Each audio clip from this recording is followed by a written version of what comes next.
बड़ी लिस्ट लेकर आता है कि नहीं एक्चुअल में हम इतना ज्यादा तबाह हुए हैं, ये कुछ समझ में नहीं आ रहा, उतर नहीं रहा गले के अंदर। पाकिस्तान कहना क्या चाहता है?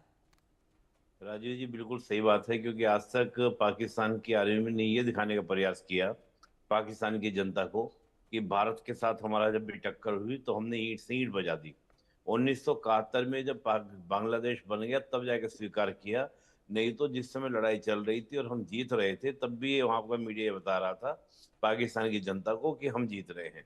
65 का अगर आप वोट देखें तो उनकी किताबों में आज भी ये पढ़ाया जाता है कि 65 का जो वोट है हम्म। वो पाकिस्तान जीता है, ना कि भारत। तो ऐसा कैसे हो गया कि 20 जंगे हमने दावा किया और ये 28 जंगे दावा कर रहे हैं? क्या कारण है?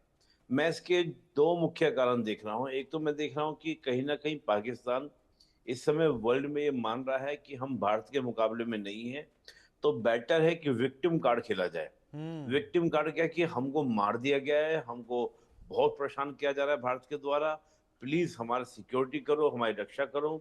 और साथ ही मुझे ऐसा लग रहा है कहीं ना कहीं दो तीन चीजें। आपने देखा होगा कल रशिया के विदेश मंत्री ने कहा कि अफगानिस्तान को अमेरिका जो है वो नाटो में शामिल करना चाहता है।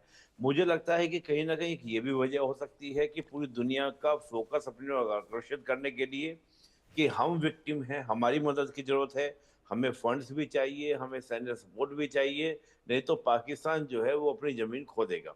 एक तो मुझे ये रीजन लगता है कि विक्टिम कार्ड जैसा। दूसरा मुझे सबसे बड़ा कारण लगता है कि पाकिस्तान की आर्मी की ये साजिश है, पूरी पूरी साजिश क्यों है?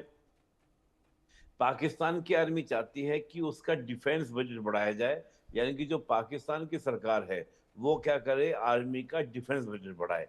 और अगर ऐसा डोजियर वो पब्लिक के सामने रखते हैं, पूरी दुनिया हम्म। के सामने रखते हैं, तो पब्लिक को भी ये बात समझाने में आसानी होगी कि देखो भारत ने 28 अरब हमला किया है और अगर हमारा डिफेंस बजट नहीं बढ़ा तो हम आपको सिक्योरिटी देने में सक्षम होंगे।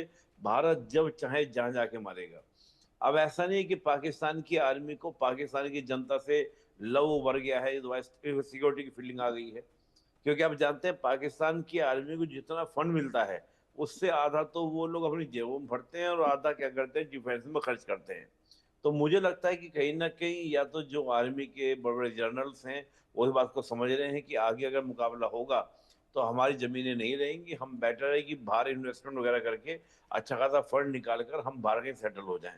तो बहुत सारे पहलू मुझे इसमें ज्यादा मैं सोच पा रहा हूँ, क्योंकि जो नजरिया रहा है पाकिस्तान का आज तक, उसने कभी भी, पाकिस्तान की आर्मी हमेशा कहती रही है कि हम लोग बहुत स्ट्रांग हैं, अगर भारत से हमारा मुकाबला होगा तो हम भारत की ईंट से ईंट बजा देंगे।